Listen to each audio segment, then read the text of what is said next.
ಹುಡುಗಿರ್ ಮಾಡ್ತಾರಲ್ವಾ, ನಾವೇ ಯಾಕೆ ಮಾಡ್ಕೋಬೇಕು? ಅವ್ರ ಮೇಕಪ್ ಅಲ್ಲಿ ಅವ್ರು ಬ್ಯುಸಿ ಇದಾರಲ್ಲ ಪ್ರಸಾದ್ ಅವ್ರೆ. ರೆಡಿ ಅವ್ರೆ, ತಲೆಗೆ ಬಾಸಿಂಗ ಯಾಕೆ ಕಟ್ತಾರೆ ಗೊತ್ತಿಲ್ವಾ ನಿಮ್ಗೆ? ತಲೆನೋವು ಬರ್ದೇ ಇರ್ಲಿ ಅಂತ. ಹೌದಾ? ಹಾ. ಲೋ ಪ್ರಸಾದು, ನಿಮ್ಮ ಮನೆಯವ್ರ ಕೆಲಸ ಹೇಳ್ತಿದಾರೆ ಹೊರತು ದುಡ್ಡು ಕೊಡ್ತಾ ಇಲ್ವೋ?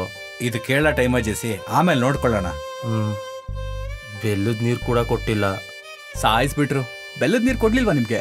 ಇಲ್ಲಿ ನೋಡಿ, ಇವ್ರ ಪೇರೆಂಟ್ಸ್ ಕೊಟ್ಟಿರೋ ಕೆಲಸನ ನೀವು ಮುಗಿಸ್ಕೊಂಡು ಬನ್ನಿ. ಅಷ್ಟಲ್ಲಿ ನಾನು ನಿಮ್ಗೆ ಬೆಲ್ಲದ ನೀರು ಏರ್ಪಾಡು ಮಾಡ್ತೀನಿ. ಓಕೆ? ಲೋ, ಹೋಗಕ್ ವೆಹಿಕಲ್ ಕೂಡ ಇಲ್ವೋ? ಕಾರ್ ಕೀಸ್ ನಿಮ್ಮ ಅಪ್ಪ ಹತ್ರ ಇದೆ, ಒಂದ್ಸರಿ ಕೇಳು. ಇನ್ನೆಲ್ ಕಾರು ಊರ್ ತಿರುಗಿಸ್ಬೇಕು ಅಂತ ಡೆಕೋರೇಷನ್ ಕಳ್ಸಾಯ್ತು. ಡೆಕೋರೇಷನ್ ಕಳ್ಸುದ್ರ? ನಾನು ಮದ್ವೆಗ್ ಬಂದ್ನೋ ಇಲ್ಲ ಕೆಲಸ ಮಾಡಕ್ ಬಂದ್ನೋ? ಏನಪ್ಪ ಇನ್ನ ಹೋಗ್ಲಿಲ್ವಾ ನೀನು? ಹೋಗ್ತಾ ಇದ್ದೀನಿ ಆಂಟಿ. ಹಾ.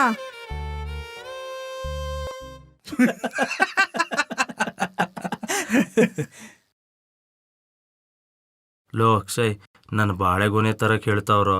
ನಿನ್ನ ಬದಲು ನಾನು ಚಪ್ರ ಹತ್ರ ಹೋಗ್ತೀನಿ, ಒಂಚೂರು ಹೋಗಿ ತಗೊಂಡ್ ಬಾರೋ. ನಿಮ್ದೇ ಬೆಟರ್ ಸರ್. ಕಾರ್ಡ್ ಆಡೋ ಜಾಗದಲ್ಲಿ ನಿಲ್ಸ್ಬಿಟ್ಟು ಪಾನ್ ಪರಕ್ ದರ ಕೇಳ್ತಾವ್ರ ಸರ್. ಪಾನ್ ಪರಾಕ?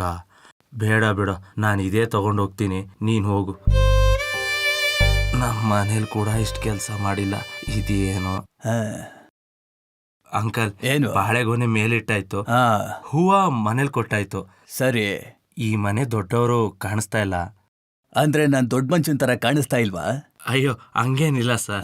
ನಿಮ್ ಭಾವ ಬಾಳೆಗೊನೆ ತರ ಕೇಳಿದ್ರು, ನಡ್ಕೊಂಡು ಹೋಗ್ತಂದೆ. ಬೈಕ್ ಇಲ್ವಾ? ಕಾರ್ ಇತ್ತು ಸರ್, ಊರ್ ಮೆರವಣಿಗೆಗೆ ಅಂತ ತಗೊಂಡೋದ್ರು. ನಡ್ಕೊಂಡು ಹೋಗೋದೇ ಒಳ್ಳೇದು. ಗೊನೆ ತಗೊಂಡ್ ಬಂದಿದ್ದೆ ಸರ್, 4 ಕಾಯಿ ಚೆನ್ನಾಗಿಲ್ಲ ಅಂತ ಬೇರೆ ತರ ಹೇಳಿದ್ರು. ಕಾಯಿನಾ? ಹೌದು ಸರ್. ಗೊನೆ ಚೇಂಜ್ ಮಾಡ್ಕೊಂಡ್ ಬರೋಣ ಅಂತ ಹೋದೆ, ಜೊತೆಲಿ ಹೂವನು ತಗೊಂಡ್ ಬರಕ್ ಹೇಳಿದ್ರು. ಅಷ್ಟು ದೂರ ನಡ್ಕೊಂಡು ಹೋಗೋದ್ ಕಷ್ಟ ಅಂತ ಕ್ಯಾಬ್ ಬುಕ್ ಮಾಡ್ಕೊಂಡು ಹೋಗಿದ್ದೆ. 4,000 ಆಯ್ತು. ಯಾರನ್ನ ಕೇಳಿದ್ರು ದುಡ್ಡು ಕೊಡ್ತಿಲ್ಲ ಸರ್. ಬೆಳಗ್ಗೆ EMI ಇದೆ, ಕಟ್ಬೇಕು. ಇವ್ರು ಕೆಲ್ಸ ಮಾಡಿಸ್ಕೋತಾರೆ ಹೊರತು ಕಾಸು ಕೊಡಲ್ಲಪ್ಪ. ನಾವಂಗಲ್ಲ ನೋಡು. ಪಕ್ಕದ ರೋಡಲ್ಲಿ ಒಂದ್ ಪಾನ್ ಶಾಪ್ ಇದೆ, ಹೋಗಿ ಬರ್ಕ್ಲಿ ಸಿಗರೇಟ್ ತಗೊಂಡ್ ಬಾ. ನಿನ್ನ ಪ್ರೋಗ್ರಾಮ್ ತಾನೇ, ನಡಿ ನಾನ್ ತೋರಿಸ್ತೀನಿ.